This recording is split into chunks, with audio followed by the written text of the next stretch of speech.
Hey guys, I'm Chris Pereira, but most people call me Crispy.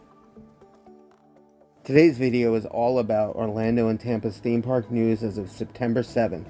Make sure to stick around for my take on Genie Plus. After nearly 2 years through this pandemic, Halloween is truly back. Starting with Halloween Horror Nights, that is officially in full swing until October 31st. This year features 10 houses, including The Haunting of Hill House from the Netflix series of the same name. It also has 5 scare zones, including the 30 Years of Fear, which features some of HHN's most famous fearsome monsters. Along with these offerings, there is also live entertainment. Just down the other end of International Drive is SeaWorld, which will have its first ever Hollowscream event. Hollowscream opens September 10th and will run through October 31st. This event will feature 5 houses, 4 scare zones, and 3 different hordes roaming around the park. The cool thing about this version of Hollowscream is that all of the houses and scare zones revolve around the water in one way or another. Lastly, we have Hollowscream at Busch Gardens. This holds a special place in my heart.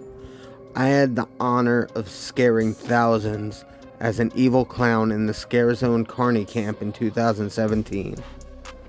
This year's iteration features 5 houses, 8 scare zones, and roaming hordes. Plus back is fan favorite show, Fiends, and of course, riding all of your favorite coasters at night. On to other SeaWorld Parks news that many people have been waiting for since the parks reopened. The 2 new coasters for each park finally have opening dates. Icebreaker at SeaWorld is set to open February of 2022, while Iron Gwazi at Busch Gardens will open March of 2022, so the wait is close to over. Now on to the controversial news. What can I say about Disney Genie Plus and Lightning Lanes that hasn't already been said all over every other form of media? You might be surprised. Initially, when Genie Plus was announced, my jaw dropped. For roughly 22 years, FastPass was free. For those who don't know, Genie Plus and Lightning Lane will be replacing this old free system. Genie Plus will cost $15 per guest per day to use some of the old FastPass lines, now branded as Lightning Lanes.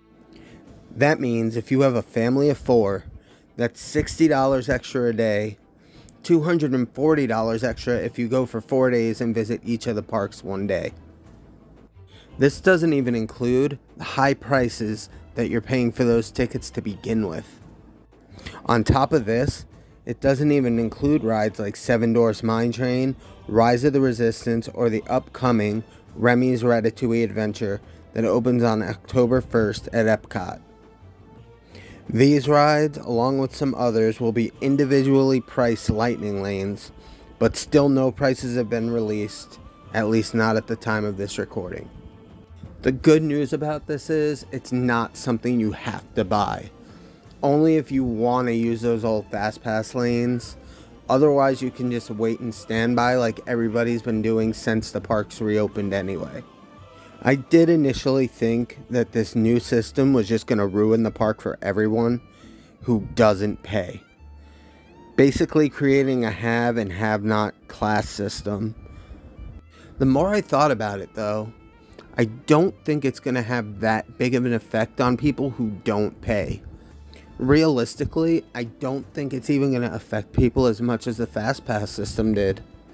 The FastPass system caused longer standby lines, and I think maybe only 50% of the people who go to the parks on a daily basis will even use Genie Plus.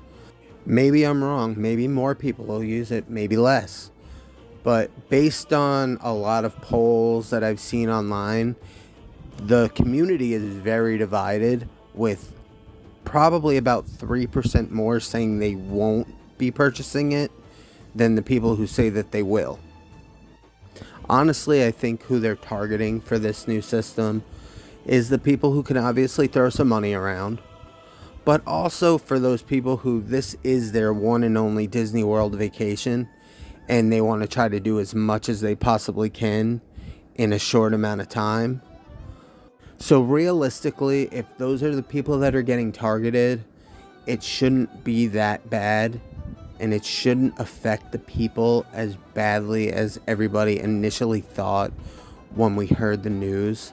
I think more than anything, people, especially pass holders, feel like they've been stabbed in the back because this has been something that has been free for so long. Honestly, I think a lot of the spontaneity is going to be brought back into the parks. I mean, it already kind of has, with standby lines being the only thing open. For years and years now, everybody has had to plan their vacation at least 30 to 60 days out just so they could get that ride on Toy Story Midway Mania or whatever ride they wanted to go on at that time. They had to know it a month in advance at least.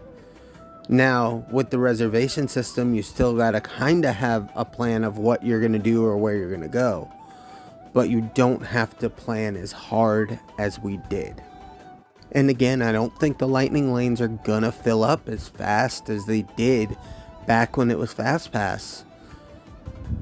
You're gonna maybe stand in line an extra 10-20 minutes compared to what used to be like an extra 40 minutes if that ride had a lot of fast passes going for it.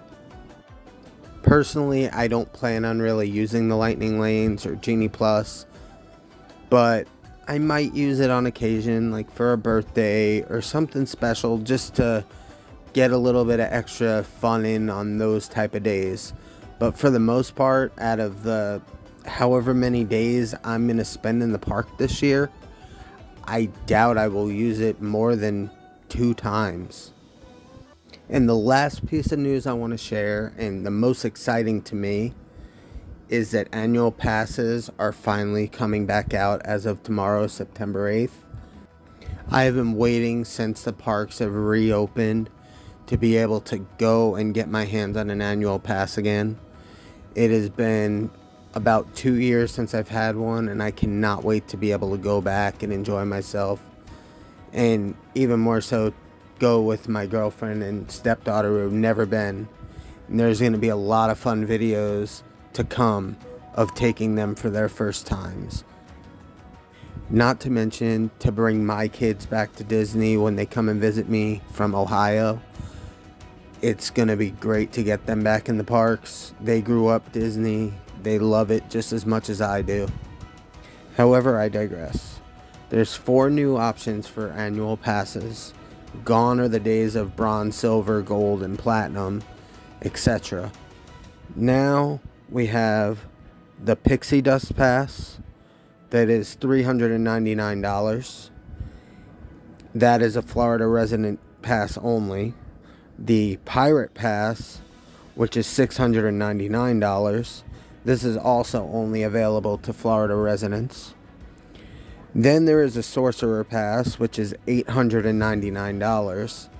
This one's for Florida residents and DVC members only. And then if you are from anywhere else, there's the Incredipass. That is $1,299. And that is for anybody to purchase. The only downfall is they ended up taking away Memory Maker out of any of the annual passes. No longer is it a complimentary thing. Now it's an extra $100 add-on.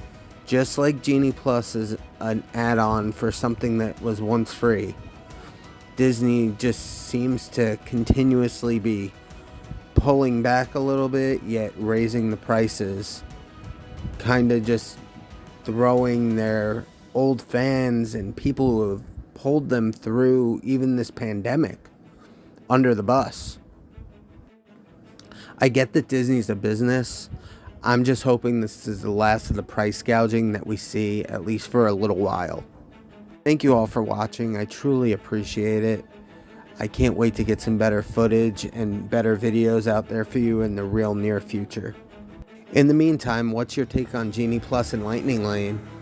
And do you plan on going to any of the Halloween events this year? Let me know down in the comments. I'm going to do my best and at least try to get over to one of the Hollow Scream events this year. Get you guys some footage from that. Also, be one of the first to join the Crispy crew by hitting that like and subscribe button down below. Thanks a lot, and I'll see you guys next time.